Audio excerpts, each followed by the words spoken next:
Hey guys, Bias and Ramos, and the off season is here, and we're gonna give you guys a free agency update on none other than the Miami Dolphins.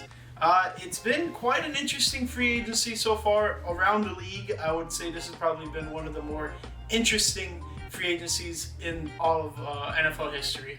Saquon going to the Philadelphia Eagles, Kirk Cousins going to the Atlanta Falcons, just to name a few. But those are some top guys going to completely different teams. One is within their own division, so I bet he's going to go off against the New York Giants if I'm a betting man. But anyways, that's not what you're here for. You're here for an update on specifically the Miami Dolphins. And it's been quite an interesting free agency for the Miami Dolphins. Lots of losses, lots of additions.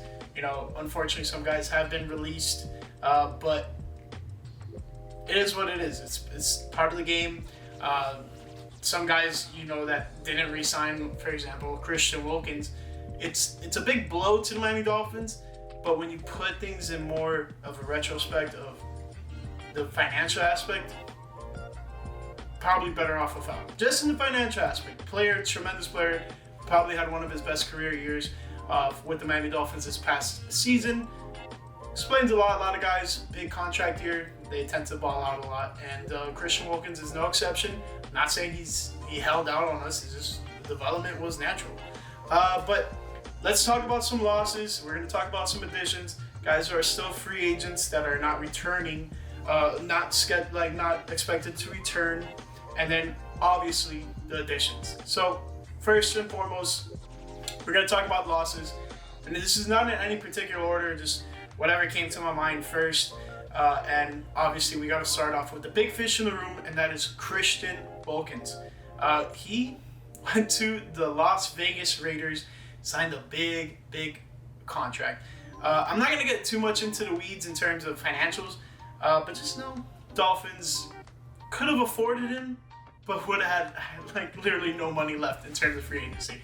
But it's a big loss. I mean, one big culture guy, he definitely had the locker room on his side. He developed into this big time leader, aside from being the jokester of the team, the guy who gets the morale up. Aside from losing culture, leadership, etc. from a guy like Christian Wilkins, you also lose the production on the field, which was probably at an all-time high so far for Christian Wilkins in his time as a Miami Dolphin. So that's definitely, a big concern in terms of not returning players, but the financials is a big part of why Christian Wilkins will no longer wear a Miami Dolphins uniform. Another guy sad to see, but it had to happen, was Raekwon Davis. He signed with the Colts. I would say this as a significant loss, but it's not detrimental to the team. Raekwon Davis had a lot of potential, took him in the second round, and I wouldn't say he didn't pan out, but I wouldn't say that he lived up to expectations either. So it's kind of walking that fine line there. I think he was unfortunately not developing into what the Dolphins would hope to be. And another philosophy I have is systems. And I know Anthony Weaver brings in a whole new system, but pretty much all the same. But maybe he just didn't see him as a schematic fit. We'll just have to wait and see. One of these losses hurt me a lot, which was Robert Hunt. He went to the Panthers. And the reason why I say it's a big loss is because he started to flourish within the last 2 years, especially this season. And like I said, similar to Christian Wilkins, contract year, and he finally got the chance to, showcase his game and be part of a really good unit, which was the Miami Dolphins offensive line, surprisingly, which has been a big detriment to the Dolphins for a tale as old as time. But the reason I feel like this is a big loss is the development trend that he was on with the Miami Dolphins. Who knows if it continues with the Panthers, but for the sakes of seeing him flourish as a player, I think there was still more beneath the surface with Robert Hunt and the Miami Dolphins. Andrew Van Ginkel, outside linebacker, huge loss. He ended up going to the Minnesota Vikings, so shout out to the Vikings. You guys got a good player there. The big thing with Andrew Van Ginkel is he was going to be the guy to start off the season for the Miami Dolphins with Jalen Phillips and Bradley Chubb out for pretty much almost the first half of the season. Slightly guaranteed, at least for Jalen Phillips. So that's a big loss. He always had his moments in a Dolphins uniform, and it's just kind of sad to see a guy that you've seen develop pretty much from the moment he got drafted to the time now to depart when the time was to come back on a big, not in terms of financial, but a big deal in terms of staying for another 3, hopefully 4 years. Unfortunately, I would assume that the Dolphins just didn't see the need to match Minnesota's offer, but it is what it is. We're going to rattle off a couple here. Wide receiver Cedric Wilson Jr., he went to the Saints. I wouldn't put it as a big impact to the Dolphins in terms of a loss, just because he didn't fit what the Dolphins were trying to do offensively. He's leaving a hole in which he was already part of the whole of the Dolphins needing a big wide receiver, and that's I'm gonna get to more of that later when we talk about some other free agent wide receivers that the Dolphins are possibly letting go. But he just didn't step up in that big playmaking wide receiver role to complement the speed and athleticism of Jalen Waddle and Tyreek Hill. Safety Brandon Jones, he went to the Denver Broncos. He unfortunately had a big injury. Not this past season, but the year before. He came back this year, and I feel like the Dolphins just didn't want to invest in a player that had a significant injury. Came back, arguably was one of the best defensive players on the Dolphins at the time when he came back, and he definitely filled in a big hole around the time when Javon Holland went down for a bit in the season. But still, it's not a massive loss, but another one of those guys you saw, get drafted by the Dolphins. Put some really good effort. I really loved when he came off the edge and helped on some of those extra personnel blitzes, etc. It's going to be a loss in that aspect, but I think the Dolphins are going to slightly go in a different direction in terms of how they're going to be attacking the passing. Another safety, Deshaun Elliott, went to the Steelers. Though one thing I got to say about this is he was with the Dolphins for 1 year. So a lot of people don't have too much attachment to him, but I will say one of the biggest plays he made all year was a very critical one against the Dallas Cowboys goal line and stopped Tony Pollard from crossing the goal line, and it's a little bit more of Tony Pollard just not understanding to cut inside, etc. Either way, it sucks to see him go, but I enjoyed his time as a Dolphin and he made some big time plays. But Steelers are getting a good guy in Deshaun Elliott. Now let's keep on going. These are more guys that the Dolphins have cut, which are Jerome Baker, linebacker. He's a free agent. Latest I've heard of him is that he met with the Seahawks and the Titans. The big thing for him is culture loss, similar to Christian Wilkins. He brought a good vibe to the Dolphins locker room, uplifted a lot of spirits, but also backed it up with his play on the field. He was probably one of the more significant linebackers in recent Dolphins history just because of his consistency. It felt like he was always making some type of plays, some type of tackle, etc. I really loved Jerome Baker, and shout out, Where Is My Mama? That was an all-time moment by Jerome Baker as a Dolphin. Quality mic'd up moment there. You know my mom here. I'm a father. Don't worry about it. I know my mama here. Where she at? I know she here. I know she is. I know my mama here. She better be here. Look for my mama one time. I know my mama here. I got her the ticket. All right, we're gonna worry about it later. Another big time loss, and I feel like the roads kind of, if you will, had crossed for this guy, Xavien Howard, cornerback. Dolphins released him. Currently, he is not rumored anywhere to be interested, but I would imagine there's a lot of teams hitting up Xavien Howard's phone, etc., his agent, because still one of the better cornerbacks in all of NFL, and it would be a shame to see him, not go to a team that will value him correctly. But it's unfortunate. He was one of the league's leaders in interceptions. 1 year he was the league leader in interceptions, and since 2020 he was top 4 most interceptions. But it's unfortunate. I think more of a cap issue than anything. Just let's start investing our money elsewhere and fill some other necessary holes in the team. We'll get more to that in a second, but we're going to rattle off a couple more names here. Emmanuel Ogbah, defensive end, just didn't produce when needed. Cornerback Keon Crossan, free agent. He is a big special teams loss and a depth loss as well, but fortunately it is what it is. In terms of other players that are unsigned, headlining this list is center Connor Williams. Unfortunately, he suffered a couple injuries in Miami, and that's honestly what's keeping him from returning to the Miami Dolphins. And we'll talk about his possible replacement in a second. We also have wide receiver Braxton Berrios. This one is still up in the air. These are guys who are not resigned, just still currently free agents as we speak. But yeah, Braxton Berrios made impactful plays, and he was good depth for the Miami Dolphins. I feel like he plugged in really good, especially like in moments that Tyreek Hill or Jalen Waddle weren't on the field. He was one of those go-to guys for the Dolphins, but also Tua found a way to give it to other guys like River Craycraft, sometimes Cedric Wilson, also getting the tight ends involved. So Tua did a good job spreading the ball, even when Tyreek and Waddle may or may not have been on the field. But you could definitely point at those two guys being the focal point of the offense, obviously. Other guys that the Dolphins are not confirmed yet to be bringing back. Isaiah Wynn, right tackle, still out there. Let's see, he has good depth on the offensive line. Eli Apple, not too sure if we're going to bring him back. I feel like that was more of a panic move of when Jalen Ramsey went down in training camp. Kendall Lamb, right tackle. Not sure if we're going to bring him back. Same with Tyler Kroft, tight end. Justin Bethel, cornerback. Liked him on the team. He made some impactful plays, but don't see a future with him in the Miami Dolphins. I feel like Anthony Weaver wants to bring in some new fresh blood in this team, bring guys that, one, that he's familiar with, and then two, just guys that he can start fresh with, especially with the draftees that are about to come in, etc. Center, Jonathan Harrison. I don't think we're bringing him back either. Justin Houston, edge. Bruce Irvin, edge. Melvin Ingram, edge.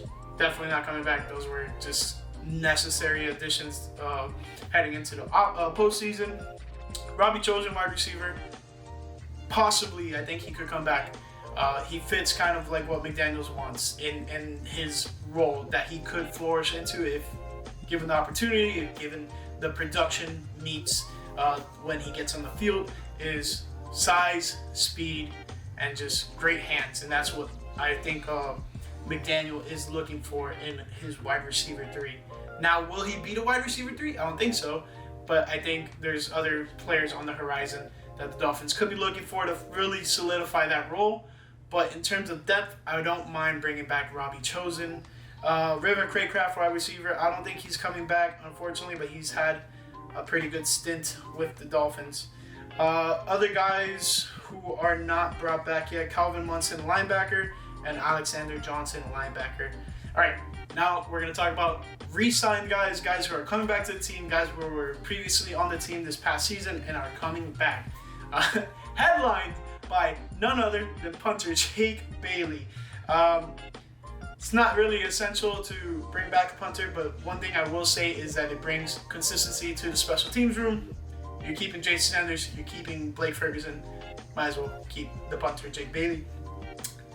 You don't want to go through like 3 punters in the span of 3 seasons, but it kind of hurt. But I feel like there were some punts that he shanked a lot this season, but at the same time, he also had some big time ones. But would love to see better production out of Jake Bailey to get Dolphins on good field position in terms of defense. Other re-signees is cornerback Nick Needham. Love the guy. He was part of the Flores regime, unsigned, got brought up and really filled in a lot of holes that the Dolphins had in that time. Ever since then, he hasn't been, a focal point of the defense. Other guys have come along like Kader Kohu, who is still part of his young career. He's probably in his 2nd season. But yeah, Nick Needham, I think quality depth signing. I would love to see him get back to kind of how he was when Flores was commanding the defense. Get a little bit more production out of him. But he was dealing with an injury, coming off of an injury this past season. So hopefully can get back to full strength and we can get him going. Offensive lineman Robert Jones, I feel like he had a great late rise to prominence on this offensive line, and he could be a solid piece moving forward. Even if somehow down the line the Dolphins find the replacement for him, I feel like having depth there in the offensive line is great, especially with the loss of Robert Hunt. Next, defensive back Elijah Campbell, just more depth, and I feel like I want to see him develop more. I felt like he's a bit undersized and gets manhandled a bit, but I feel like there's certain things within his game that could bring some quality play to the Miami Dolphins. We have two more here. Running back Xavien Howard, just more of a depth signing, guy who's familiar with the system. But I do expect to see more running backs added to this roster. I mean, you already have Raheem Mostert, Jeff Wilson, and Devon Achane, and then you also bring back Xavien Howard. I think that's a good signing, but I would love to see young, fresh blood in the room for the running backs. Nothing against Raheem Mostert and Jeff Wilson, but you want that room to be young. You want it to be fresh. You always want to have fresh legs in there. Want to give the guys competition to depth. We always need depth, especially in the running back position. Last but not least, we have defensive tackle Deshaun Hand. He really came along really well throughout the season for the Miami Dolphins, and I want to see him. What happens if he gets thrusted into a more prominent role, especially with the departure of Christian Wilkins. But that's just something we're just going to have to wait and see. But for right now, not so bad in terms of the guys that the Dolphins have brought back. Now moving forward, it's all about the new fresh blood in the free agency additions, guys who were not on the Miami Dolphins and now are going to be contracted to be a Miami Dolphins player. Starting with Anthony Walker, linebacker. He's coming from the Cleveland Browns. He has lots of experience. He's a local guy. He's from South Florida. And the only thing I would say is with experience comes age. And that could be a detriment to him coming on the Dolphins. But he's not super old that you're like, oh my God, like Bobby Wagner. Like, no, he's not that old. But he's definitely getting up there. But I feel like the experience he's going to bring into the linebacker room is going to be just insurmountable. I think it's going to be great for the Miami Dolphins. And he's not past his prime. I will say that as well. Another linebacker, we have middle linebacker Jordan Brooks. He's coming from the Seahawks, and I think he's going to fill the hole that we're losing with Jerome Baker departing. I think he's just going to fill that hole pretty much immediately, and putting him alongside Anthony Walker and David Long. I feel like this is going to be a great linebacking core to come. Next, we have center/guard Aaron Brewer. He's coming from the Tennessee Titans, and the one thing I will say about him is not so much experience, but it does add depth to the upcoming training camp that the Dolphins are going to have. On top of that, I think the Dolphins may be looking for a center in this upcoming draft. So, one, it's going to be a guy who's just going to be competing for a starting spot and just teaching a young guy, young rookie possibly, the ways of just playing in the NFL, etc. He doesn't have so much experience, but some experience is better than no experience. Moving on to a little bit more of an experienced tight end is tight end Jonnu Smith from the Atlanta Falcons. Things I love about this guy: athletic, local, and he should just boost the overall receiving talent of this tight end room, which has been lacking as of late, especially since the departure of Mike Gesicki. I'm a sucker for local guys, but yeah, I just want to see kind of kicking the tires on Jonnu Smith here, but I think he's a quality talent, and given the right QB, he could probably have a really good season. He had a pretty good season with the Tennessee Titans previously, and just didn't really live up to expectations in New England. It's unfortunate for them. But moving on, we have safety Jordan Poyer. Coming from the Buffalo Bills. I will say he's one of the top safeties in this free agency class, but like I said earlier, very experienced, comes with age, but I think that is all just minor stuff compared to what he brings to the table. He makes high caliber plays, and I think him being down here, I think it's going to be revitalizing for him. And on top of that, getting to play your former team twice a year, I think that's, just incentive enough. One thing I want to add is that he flirted with the Dolphins last offseason. This is a typical tactic that I've seen from NBA players to kind of, boost their deals. Like, oh, Miami's been talking to me. The Miami Heat have been talking to me, etc. And it also happens a lot in the NFL. Who wouldn't want to come to Miami? And I'm not just boasting here. It's a beautiful place. On top of that, just lovely weather. But aside from that, I really like this addition. Like I said, experience, age, it's one and all the same. But moving on, someone who's a little bit younger is cornerback Kendall Fuller, and one of the top corners available in free agency, and the Dolphins somehow managed to nab him. He's coming from the Washington Commanders. Honestly, perfect replacement for Xavien Howard at a fraction of the price compared to what the Dolphins were paying Xavien Howard. But keeping it moving, we have outside linebacker Shaquille Barrett. He was an anchor to that defense for the Tampa Bay Buccaneers, especially when they won that Super Bowl. But he's been on the rise, but his moment there in the sun with the Tampa Bay Buccaneers won't go unnoticed. But would love to see if he can reprise, that type of role. Moving on, we have nose tackle Benito Jones. He's coming from the Detroit Lions. I think he's expected to contribute significantly, especially with the loss of Raekwon Davis. I think he's going to be replacing him at a pretty high level. Big thing is, like, this guy's just a big boy, baller. So I think he should be someone that will anchor down the center of that pass rush. But moving on more so, we have another defensive tackle, Neville Gallimore. He's come from the Dallas Cowboys. I think this is a good depth signing, and it has the potential to, bring a guy who can really make big contributions to the defense for the Miami Dolphins. Moving on, we have defensive back Sierra Neal. He's come from the Buffalo Bills. He's more known as a special team stud, and I believe it. I've seen some of the plays he's made. He's pretty good. But just going to keep him moving to the last guy here, tight end Jordy Fortson. He's coming from the Kansas City Chiefs. He missed all of last season with a dislocated shoulder, but I think this is just more depth and more competition coming to this tight end room, which I think desperately needs it. And it's nothing against Durham Smythe. I just feel like the Miami Dolphins need to have more receiving threats, just aside from Tua, Jalen Waddle, and Tyreek Hill. So that being said, why not?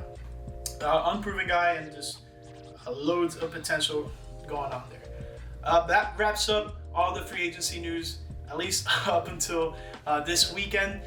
If anything else crazy happens, which I doubt, I think the Dolphins have pretty much not spent all their money, but spent most of their money. And that's just the biggest thing I feel about the Christian Wilkins deal is Dolphins could have afforded him, but you would have had to really budget on a lot of your other moves. Cut a lot of guys, restructure a lot of contracts, which they already did, and I'm not going to dive into that because just numbers and financial stuff is just not really my thing. But, it really sucks to see him go, but it is what it is. Same thing with Andrew Van Ginkel, same thing with Robert Hunt, same thing with Brandon Jones. Yeah, it is what it is. It's part of the game, so it is, like I said, what it is. Thank you guys for watching, and if you stuck around all this way, thank you very much. More content coming soon. Slowly though. It's off season. I'm not gonna bombard you guys with, oh my god, this is about Dolphins, this is about Dolphins. If any big signing happens, I got you.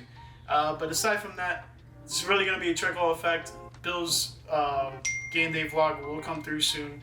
And then aside from that, we're gonna do some draft stuff. So I'll do kind of like a mock draft, and then on top of that, we'll do draft recap. Once it's all said and done, unless Dolphins make a big splash within the first 2 days. Aside from that, I appreciate you guys for watching, and possibly more free agency news coming soon. Just depends on what the Dolphins do. Thank you guys so much for watching, and I'll catch you in the next one. Peace.